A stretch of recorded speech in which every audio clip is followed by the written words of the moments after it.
View আমরা এখান থেকে দেখতে পাচ্ছি, হচ্ছে পুরো প্রপার্টিটা।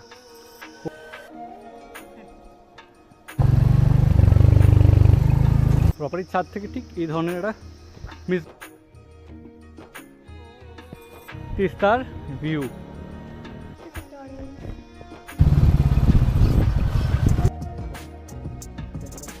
ও জয় মা, কি কষ্ট করে নামিয়েছি গাড়িটা আমি। Very good morning from Sittong. আমরা এসে পৌঁছেছিলাম কালকে বিকেল 4টের সময়তে সিটং 3-তে। আমরা যে হোমস্টেতে রয়েছি সেই হোমস্টের নাম হলো শিবালিক হোমস্টে। এই হচ্ছে হোমস্টে, হ্যাপি হোমস। তো আমাদের এখানে যেহেতু হোমস্টে, তো সেহেতু ফুড ইনক্লুড ছিল 4 টাইমস মিল, যেমন দুপুরে এগ থালি, রাতে চিকেন আর রুটি, সন্ধ্যেবেলায় ভেজ পকোড়া, সকালে লুচি তরকারি, আর চা তো কমপ্লিমেন্টারি ছিল। চলো তোমাদেরকে দেখাই আমাদের এই হোমস্টেটা কীরকম। তোমরা যারা বাইক নিয়ে আসবে ভাবছো তারা ইজিলি আসতে পারো, কারণ এখানে বাইক রাখার যথেষ্ট জায়গা রয়েছে। আমার বাইক কিন্তু এই ভেতরেই পার্ক করা ছিল। ঢুকলে একটা মনোরম পরিবেশ, এখানে জবা ফুলের গাছ রয়েছে। এটা একটা প্রপার্টি, আর পেছনে ওটা একটা প্রপার্টি, পুরো প্রপার্টিটা। এখন রয়েছি প্রপার্টির মধ্যে। আমার সামনে এটা হচ্ছে একটা ছোটোখাটো পুকুর, এখানে দেখো প্রচুর মাছ পাবে প্রপার্টিতে। একদম এখান থেকে মাছ তুলে রান্না করা হয়। এটা একটা প্রপার্টি, এখানে থাকা যেতে পারে। আর এটা হচ্ছে পুরো প্রপার্টির ওভারভিউ। উপরে কটেজ, অ্যাকচুয়ালি কটেজটা একটু রুম। এই ফুলটা আমার খুব দেখার ইচ্ছে ছিল কাছের থেকে। এটা হলো রডোডেনড্রন। এই যে এই প্রপার্টির একটা প্লাস পয়েন্ট হচ্ছে প্রপার্টির নিজস্ব অরেঞ্জ গার্ডেন না, কমলালেবু গাছ রয়েছে, গার্ডেন বলা ভুল হবে। এই যে কমলালেবু গাছ, ছোটো ছোটো কমলালেবু রয়েছে, দেখতে পাচ্ছ হয়তো। আরেকটা স্পেশাল ফিচার্স হচ্ছে এখান থেকে, মানে এই প্রপার্টি থেকে পেছনে কাঞ্চনজঙ্ঘা রয়েছে, কাঞ্চনজঙ্ঘার ভিউও দেখা যায়। যেমন কি দেখাচ্ছি, এই জায়গাটা হচ্ছে খাবারের জায়গা, এখানে আমি বসে আমরা খাওয়া দাওয়া করবো। এই হচ্ছে টোটাল প্রপার্টি। এটা আমাদের রুম, এটা আরেকটা উপর আরেকটা রুম আছে। এই যে এখানে দাঁড়িয়েছি, এটা বারান্দা টাইপস। এখান থেকে তোমরা ঠিক পেছনে কাঞ্চনজঙ্ঘা সাদা ছোটো একটা কত দেখা যাচ্ছে বুঝতে বলছি না।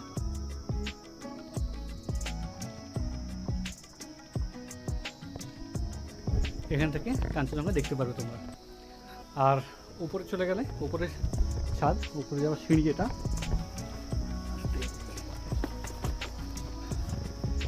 চলে এলাম ছাদে। প্রপার্টির ছাদ থেকে ঠিক এই ধরনের একটা মেসমারাইজিং ভিউ তোমরা এনজয় করতে পারবে। এটাও একটা রুম, এখান থেকে কাঞ্চনজঙ্ঘা আরও ভালো করে দেখা যায়। আমাদের এটা কস্টিং পড়েছে including food per head per person 1000 করে, 1000 টাকায় 4 বেলা খাওয়া দাওয়া এবং থাকা। এটা হলো রুম, দুটোতেই ডাবল বেড আছে।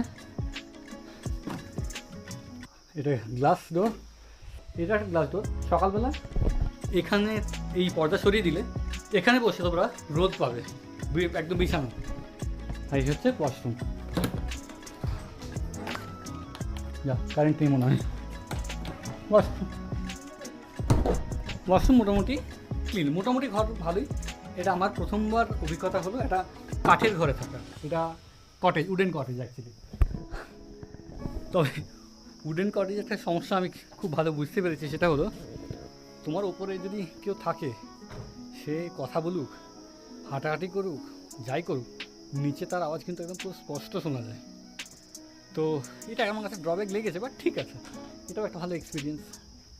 সিটং থেকে অহলদারা ভিউ পয়েন্ট যাওয়ার জন্য এই যে এখানে কাউন্টার রয়েছে, এখানে টিকিট নিতে হয়। বাইকের জন্য 20 টাকা। আর এই যে এখান থেকে রাস্তা চলে যাচ্ছে, এখান থেকে 300 মিটার মোটামুটি এখান থেকে দেখা যাবে। ওটাই যা বলা আছে, মোটামুটি ভালো রেঞ্জ দেখা যায়, আমিও জানি। চলো দেখা যাক ওখানে গিয়ে আলটিমেট কী ভিউ আমরা এনজয় করতে পারি।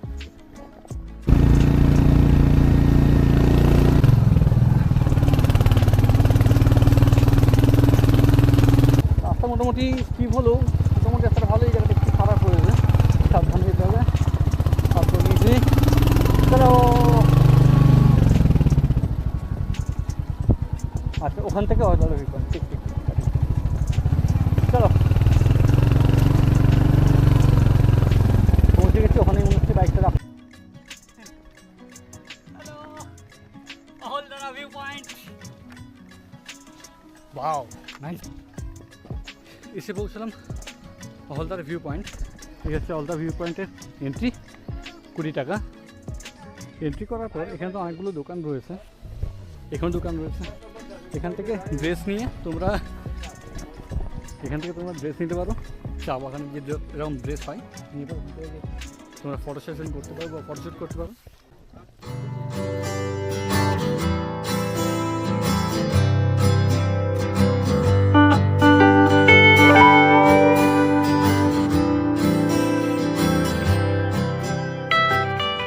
এদিকে একটা নদী দেখা যাচ্ছে, এদিকে নদীটা হচ্ছে কালীঝোড়া, ওখানে তিস্তা, পেছনের জলডুবো বলে একটা অনেক দূরে দেখা যাচ্ছে, বাট নদীটা বেশ বড়। এখান থেকে দাঁড়িয়ে আছি অহলদারা ভিউ পয়েন্টে। অহলদারা ভিউ পয়েন্ট থেকে পেছন থেকে কাঞ্চনজঙ্ঘা তো একদম ক্লিয়ার ভিজিবল, একটা 360 মোটামুটি ভিউ আমরা এখান থেকে দেখতে পাচ্ছি। আমার পেছনে যে কাঞ্চনজঙ্ঘা আছে, কাঞ্চনজঙ্ঘার পেছনে হচ্ছে চায়না। সত্যি কথা বলতে আমরা ভেবেছিলাম, মানে আমরা দুজনে ডিসাইড করেছিলাম আমরা অহলদারা ভিউ পয়েন্ট দেখবো না, কারণ এখানের যে রাস্তাটা আমার খুব একটা টাফ লাগছিল। পুরোটাই আপহিল ছিল, পুরোটাই ডাউনহিল ছিল। যাওয়ার সময় পুরো ডাউনহিল পেয়েছি, আসার সময় পুরো আপহিল, আবার ডাউনহিল দিয়েই যেতে হবে। কিন্তু একদম এটা সত্যি কথা যে যদি এখানে না আসতাম, না আসলে কিন্তু আমরা এই একটা সুন্দর ভিউ পয়েন্ট একটা মিস করে যেতাম। এত সুন্দর প্রাকৃতিক ভিউ পয়েন্ট যদি মিস করি তাহলে কিছু বলার নেই। বাট স্টিল আমরা হঠাৎ করে ডিসিশন চেঞ্জ করলাম যে আমরা এটা দেখে পরেই যাব, কারণ এসেছি আর কখনো আসা হবে কিনা জানি না। তো সেই জন্য এখানে এলাম, দেখে এসে নিজেকে ধন্য মনে হচ্ছে, হ্যাঁ একটা ভালো জায়গায় এসেছি, ভিউ পয়েন্টে এসেছি। আর তোমাদেরকে আমি দেখাচ্ছি আমার তরফ থেকে। খুব সুন্দর জায়গা, খুব সুন্দর জায়গা। সোশ্যাল মিডিয়া খুললে অনেকেরই মুখে শোনা যায় পাহাড় is calling, mountain is calling, পাহাড় আমাকে ডাকছে। কিন্তু পাহাড় তো সবাইকে ডাকে, আমাকেও ডাকে, কিন্তু পাহাড়ে এসে কাউকে বলে দেয়নি যে আমাকে এসে নোংরা করো। মানে দেখে অবাক হয়ে গেলাম। আমি রয়েছি অহলদারা ভিউ পয়েন্টে, এখানে এসে লোকে বিয়ারের বোতল, বিয়ারের ক্যান, এই চিপসের প্যাকেট এখানে এসেও ফেলে গেছে। আর মনে হয় কোথাও জায়গা ছিল না হয়তো, ঠিক আছে, কারণ আলটিমেটলি কোনো মানে হয় না। যদি পাহাড়কে সুস্থ রাখো, পাহাড় আমাদেরকেও সুস্থই রাখবে। না হলে এইসব জায়গার 1-2 বছর 5 বছর পরে আর আসলে মনে হবে যে কোথায় এসে পৌঁছেছি, একটা ডাস্টবিনে পরিণত হবে। তো আমার একটাই রিকোয়েস্ট, অনুরোধ সবার কাছে, পাহাড়ে আসছো, পাহাড়কে ভালোবাসো। আমি নিজেও ভালোবাসি পাহাড়, কিন্তু পাহাড়কে নোংরা করো না। আমি এই কথাগুলো বলার পেছনে 2-3টে কারণ দেখাচ্ছি, 2-3টে জিনিস দেখাচ্ছি কী বললাম, কেন বললাম। এই যে এই হচ্ছে লিমকার বোতল, সিগারেটের প্যাকেট, কুরকুরে, জলের বোতল, প্লাস্টিক, ওখানে জলের বোতল।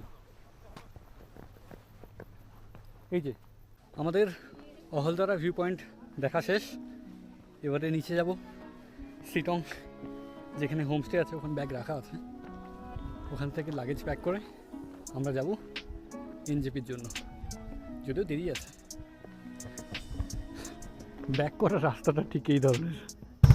এই যে বাদিকে, সরি এই যে ডান দিকে দেখতে পাচ্ছ, এটা পুরোটাই অরেঞ্জ গার্ডেন। ওপরে কাঁচা লেবুগুলো, এটা পুরোটা অরেঞ্জ গার্ডেন। কত অরেঞ্জ, ছোটো ছোটো আছে বাট আছে, কত সুন্দর লাগছে দেখতে, একদম কাঁচা পাকা প্রচুর, দারুণ দারুণ। ঢুকতে দেবে মনে হয় আমাদেরকে। এটা হোমস্টের মনে হয়।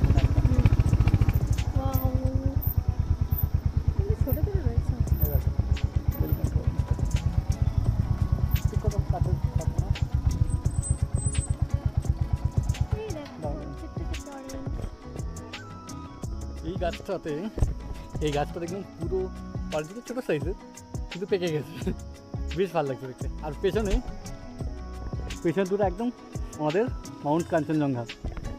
কেমন লাগছে বলো? খুব সুন্দর না? ঠিক আছে, ধরো এইখানে সামনে কয়েকটা গাছ হয়েছে, এগুলো হোমস্টের মধ্যে পড়ছে গাছগুলো।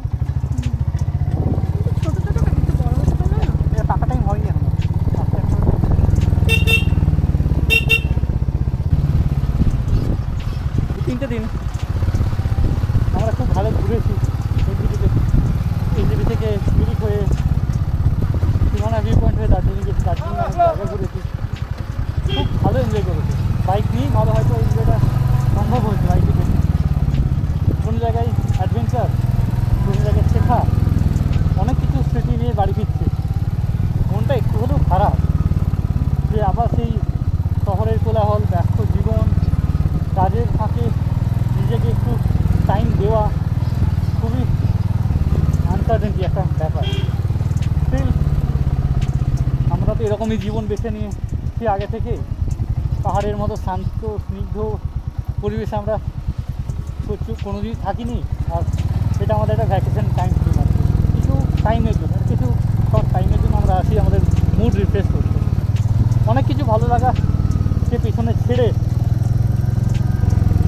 মন চাইছে না, তাও যেতে হচ্ছে আমাদেরকে বাড়ি ফেরার পালাইটা।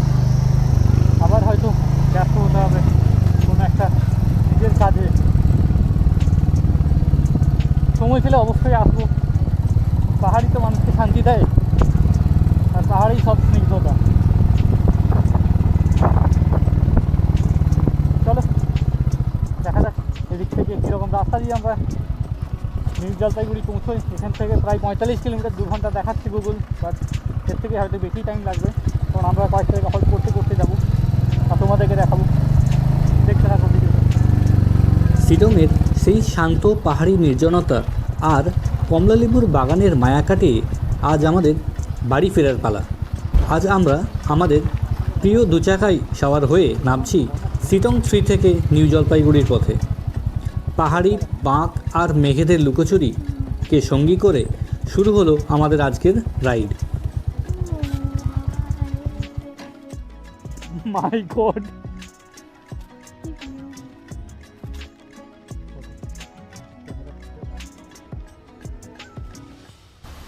যাচ্ছি শিলং থেকে এনজেপির দিকে।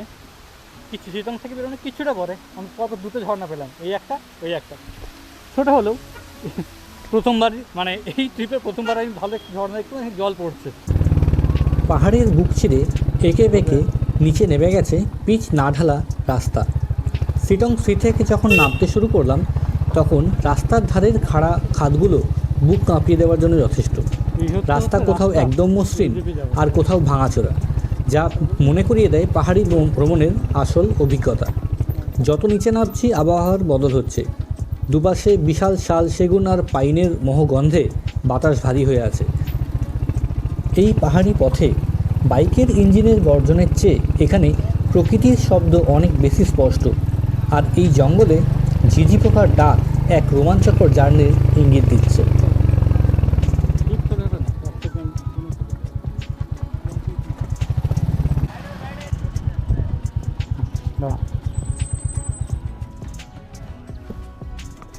ওখানে লেখা আছে ওয়েলকাম টু শিলং 3 গ্রাম পঞ্চায়েত, আবার লেখা আছে ভিজিট এগেন। যা রাস্তা দিয়ে এসছি আবার আসি এদিকে, 5 বছর পরে আসতো যদি রাস্তা ভালো হয়। এদিক থেকে এসে পরে NH 10 পেলাম, পেছন দিকে রামবি ভিউ পয়েন্ট 5 কিলোমিটার, সোজা শিলিগুড়ি এখান থেকে মোটামুটি এখনও 35 কিলোমিটার। ও জয় মা, কী কষ্ট করে নামিয়েছি গাড়িটা আমি। এখানে আমরা পেয়ে গেছি তিস্তাকে, আমার হাতে আমার তিস্তাকে সঙ্গে নিয়ে সেবক রোড হয়ে এনজেপি ঢুকবো।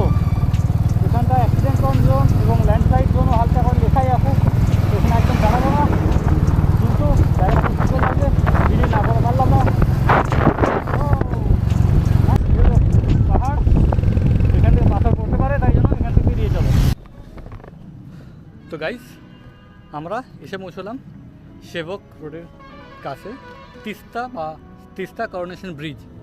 আমি দাঁড়িয়ে আছি তিস্তা করোনেশন ব্রিজের উপরে, আমাদের বাইক এখানে। আর এখান থেকে যেটা দেখার জন্য আমরা আসি সেটা হচ্ছে এই তিস্তার ভিউ। এটা আমার একটা গার্লফ্রেন্ড হলে ভালো হতো, তিস্তা। ও রাগ করবে, বাট এটাই সত্যি। এখান থেকে তিস্তার ভিউ, মাই গড, দুর্ধর্ষ দেখতে লাগছে, দুর্ধর্ষ। মানে একদম, আমি করোনেশন ব্রিজে আগে আসিনি, বাস পাশ দিয়ে চলে গেছিলাম, দাঁড়াইনি কখনো, বাট অসাম, দারুণ জায়গা। এখন আছি সেবক রোডে। সেবক এখান থেকে শিলিগুড়ি ডিস্টেন্স হচ্ছে টোটাল ওই 20 কিলোমিটার মতো। আর এখানে রাস্তাটা খুব সুন্দর, চলো তোমাদেরও একটা ভিডিও দেখাবো। পাহাড়কে পেছনে ফেলে যখন আমরা সেবক রোড ধরে শিলিগুড়ি ঢুকছি, রাস্তার দুধারে তখনও ঘন জঙ্গল, মাঝে মাঝে বন্য হাতি চলাচলের সাইনবোর্ড ও রোমাঞ্চকর অভিজ্ঞতা। প্রায় 4 ঘন্টার এই রাইডটা শুধুমাত্র রাইড ছিল না, ছিল একরাশ অক্সিজেন আর পাহাড়ের ভালোবাসা সঞ্চয় করা। আজকের ব্লগটা কেমন লাগলো অবশ্যই জানাবেন। ভালো লেগে থাকলে লাইক, কমেন্ট এবং শেয়ার করতে ভুলবেন না। খুব তাড়াতাড়ি দেখা হচ্ছে আমাদের পরবর্তী ভিডিওতে। ভালো থাকবেন, সুস্থ থাকবেন আর ঘুরতে থাকুন।